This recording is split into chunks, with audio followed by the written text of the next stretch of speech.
We're now connecting the ideas from kinetics to energy, and specifically the idea of an energy barrier between reactants and products. And this in previous videos I always kind of did that already implicitly. There is kind of an energy barrier between the two, and now we are making these ideas really specific. So let's start out with what we know about energy so far. You've done that in the first semester, and you considered reaction energies. Energies of reactions and enthalpies of reaction. And the energy of reaction is really the energy of all the products, and that could be, if you have just one product, it's just one energy, but if you have more than one product, it's a sum, and the same for the energy of the reactants. If it's just one reactant, it's just one energy. If you have more than one reactant, it's a sum of all the energies of all the reactants.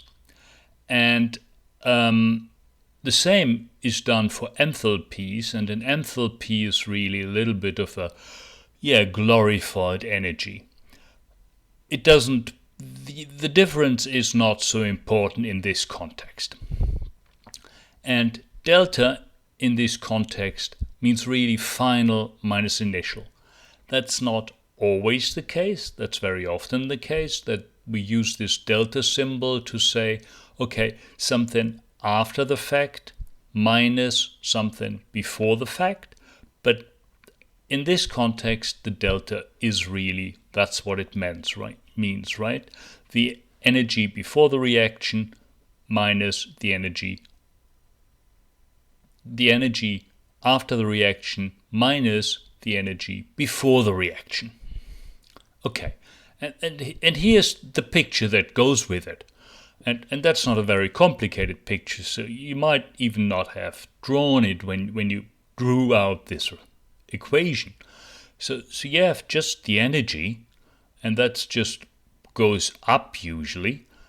And then you have somewhere you have your reactants, and then if this is an exothermic reaction, so heat is released, you go down to the products, and the difference between those two energies is the change in energy.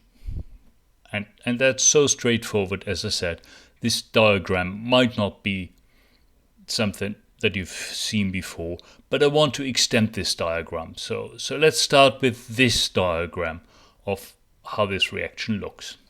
Because what I want to do now is I have the same diagram.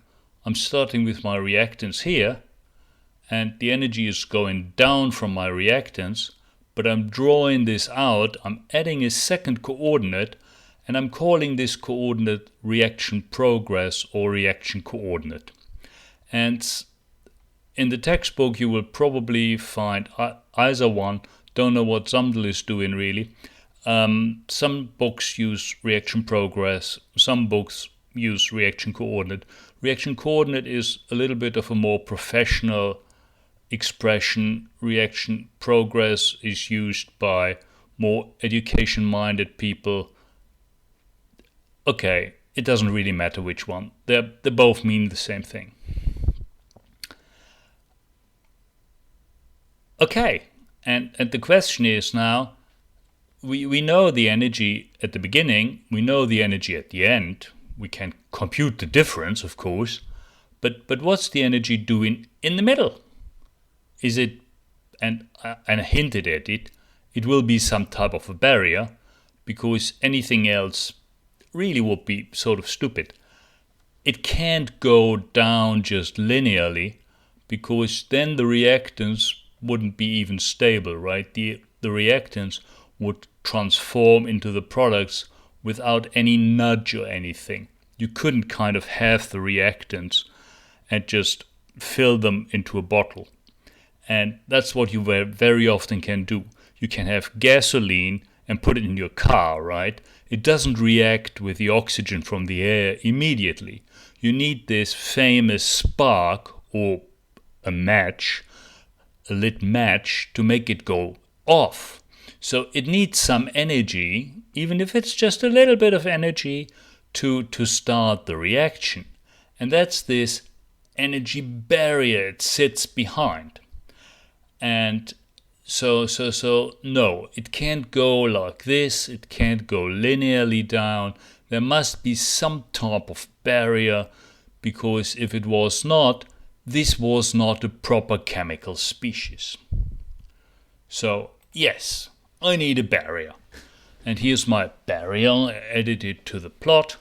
Now the reactants can be isolated. This is a chemical species. If there's no barrier, there is no chemical species up here.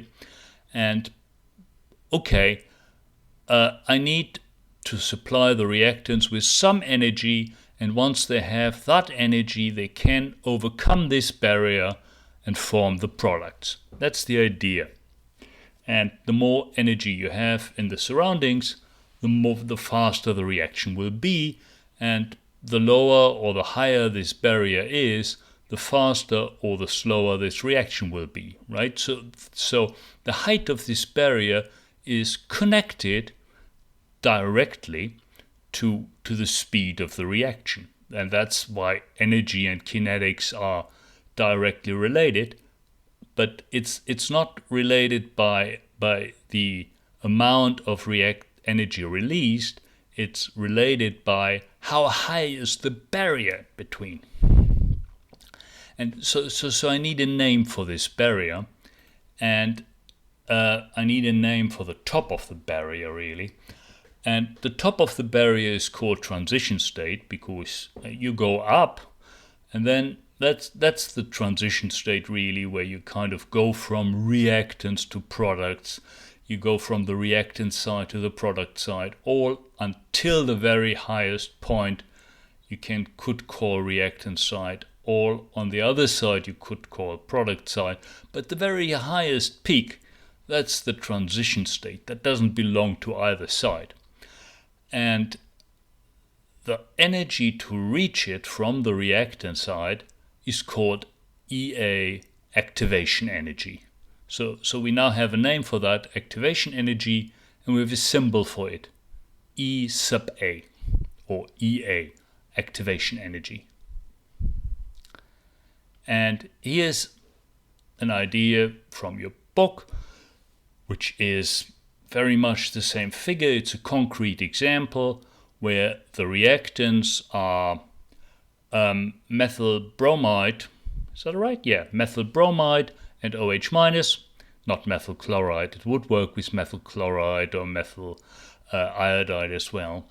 And the OH minus attacks here the carbon atom, and then you get a transition state where the OH minus is bound to the carbon, but not very strongly. So this is not a proper chemical bond. It's kind of a loose chemical bond. And at the other side, the bromide minus is leaving. So it's still associated with the carbon, but it's kind of on its way out. So this could go either way, right? This could go back, and you would go get methyl bromide back and OH minus. If this bond was to go and would kind of decrease in size, and this would kind of, the OH minus would be thrown out, or it could go down that side of the barrier, and then the OH minus bond would become shorter here, the O carbon bond would become shorter, and the bromide would be kicked out, and that makes methanol and bromide minus. And many people like to draw the activation energy into this barrier here, because it's really the height of the barrier. And that's okay for an exothermic reaction, but for an endothermic reaction, that can be sometimes that can be confusing. You have to do it right? The activation energy is the energy from the reactants to the top of the barrier, not kind of the barrier, not the energy inside here. That's fine here, but I'll show you on a plot where we have an endothermic reaction what I mean with this. So All right.